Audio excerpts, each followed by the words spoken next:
Sorry বলছি লেটে আসার জন্য। আমার কাজ ছিল, পেশাগত কাজ দেরি হয়ে গেছে, সরি। তারপর আবার জানাই সবাইকে আমার পক্ষ থেকে সালাম এবং শুভেচ্ছা। আমরা একটা নতুন সূর্যের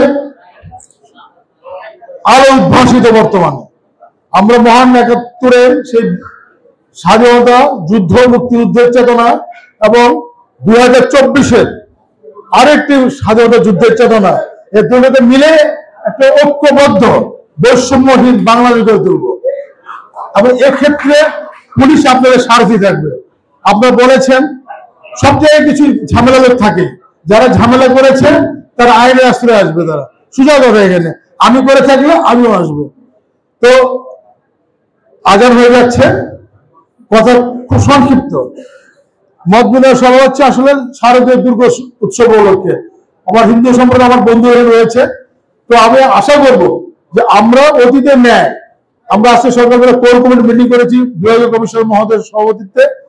সবার কাছে স্পষ্ট মেসেজ যে এই দেশটা আমাদের। আমার পক্ষে তো বক্তব্য ছিল, আমি যা বলি অন্তর ধারণ করি। এদের সংখ্যাগুরু সংখ্যালঘু বলে শব্দ নাই। আমরা সবাই বাংলাদেশের গর্বিত নাগরিক। প্রত্যেক ইঞ্চি ইঞ্চি মাটিতে আমাদের সকলের সমান অধিকার আছে। ধর্ম জয় জয় সে পালন করবে, দায়িত্ব সবার, রাষ্ট্র সবার। আমি মনে করি যারা অতীতে যা করেছেন তারা অবশ্যই আইনের আওতায় আসবেন। আমাদের অভিযান কার্যক্রম চলছে, হতাশার কিছু নাই। আমি আবারও বলছি, আমরা যদি ঐক্যবদ্ধ থাকি এই দেশটাকে কমপক্ষে গৌর নদীকে আমরা মডেল করতে পারবো। পারবো না? আমি মনে করি আমার সামনে বীর মুক্তিযোদ্ধা রয়েছেন, নবপ্রজন্ম মুক্তিযোদ্ধা রয়েছেন, আর এই এলাকার সবচেয়ে যারা এই মাটি মানুষের মানুষ মানে লোক যারা মানুষ চান এই দেশটা সুন্দর হোক, সবাই রয়েছেন। ধর্মীয় নেতৃবৃন্দ রয়েছেন, বিভিন্ন রাজনৈতিক নেতৃবৃন্দ রয়েছেন। সবার মধ্যে আমার একটা স্বনির্বন্ধ অনুরোধ, আমরা ঐক্যবদ্ধ থাকতে চাই। আমরা একটা হারমোনিয়াস কন্ডিশন থেকে একটা হারমোনি রেখে আমাদের প্রতিবেশী যে ধর্ম হোক না কেন তাকে পূর্ণ ধর্ম অধিকার নাগরিকদের দিতে। তার ধারাবাহিকতায় আগামী মহালয়া গতকাল শুরু হয়েছে। আমরা জানি ৯ তারিখ থেকে ১৩ তারিখ পর্যন্ত আসল অনুষ্ঠানমালা হবে আমাদের হিন্দু সম্প্রদায়ের ভাই বোনদের। আমরা অগ্রিম শুভেচ্ছা জানাই তাদের। এবং আমাদের পক্ষ থেকে মাননীয় চিফ উপদেষ্টা মহোদয়, যেহেতু আমি কোর কমিটিতে থাকার সুযোগ হয়, আমার মিটিং করার সুযোগ হয়। গতকাল আইজিপি মহোদয়ের মিটিং হয়েছে আমাদের, সে ডিজি রাখছিলেন।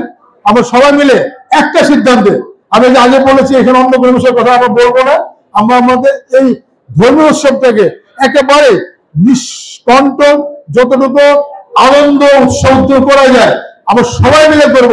আমরা এই পরিস্থিতি বদ্ধ হতে পারি?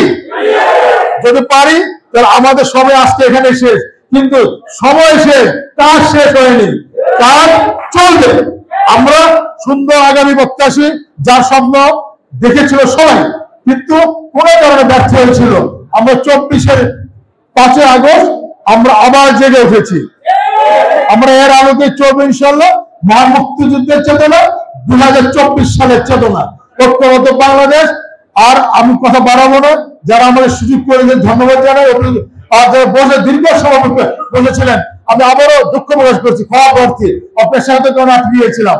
তো ধন্যবাদ জানাই, দেখা হবে। আর পুজো মণ্ডপে আমি ওরা আসবো, আপনার সবাইকে পাবো ইনশাল্লাহ। আজকে আয়োজকের অভিনন্দন জানিয়ে আমার শেষ করছি। আল্লাহ হাফেজ।